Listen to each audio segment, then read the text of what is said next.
Yes, I make people uncomfortable, but I promise you guys, I don't have to lie in order to do it. The truth is bad enough. Now check this out. As many of you know, I recently put out a reaction video featuring an incident that took place last year in Kentucky where a black state trooper by the name of Jude Remillion was shot during a traffic stop by this 47-year-old white guy whose name is Guy House. I showed the actual video of it happening, and I kid you not, several people claim that this was a black man. And if you think I'm lying, just look at this. Now, as you guys see, this is clearly my Facebook page. The title, A Black Police Officer Get Belt Put to His You-Know-What by Gangsta White Boy. And here it goes.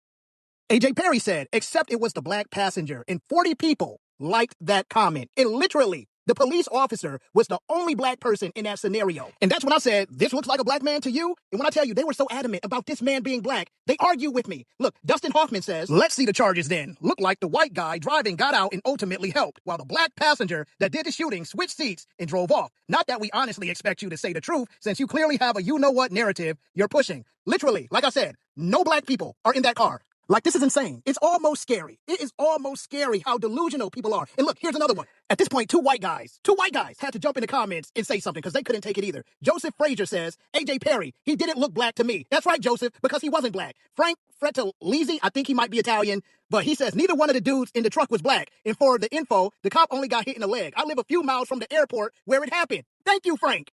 And here's another one. Donald Helsel. I think that's how you say his name. He says, bro, it was clearly a 225-plus pound white man. You got the passenger part right, though. Come on, you can't make this up. How? How did they see a black man? This is a mental disorder. It is insane. And for all of my white Americans who are not bigoted, racist, or prejudiced, the least you can do is acknowledge this. Here's another one. Tyler Keeling says, bro, the passenger shot the cop. The white boy got out like, what the F, and the other dude took off. And this is how much of a coward and dishonest Tyler Keeling is. Because at first, he also claimed that the guy who shot the cop was black, but when people got on him, he hurried up and edited his comment, and notice how he didn't replace black with white. Once he realized that the person that shot the cop was white, he took race completely out of it.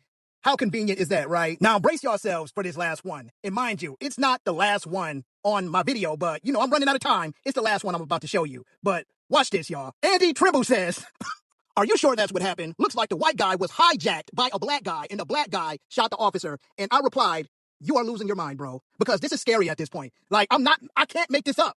You cannot tell me that there isn't some type of psychological conditioning going on in these people, because let me recap this again.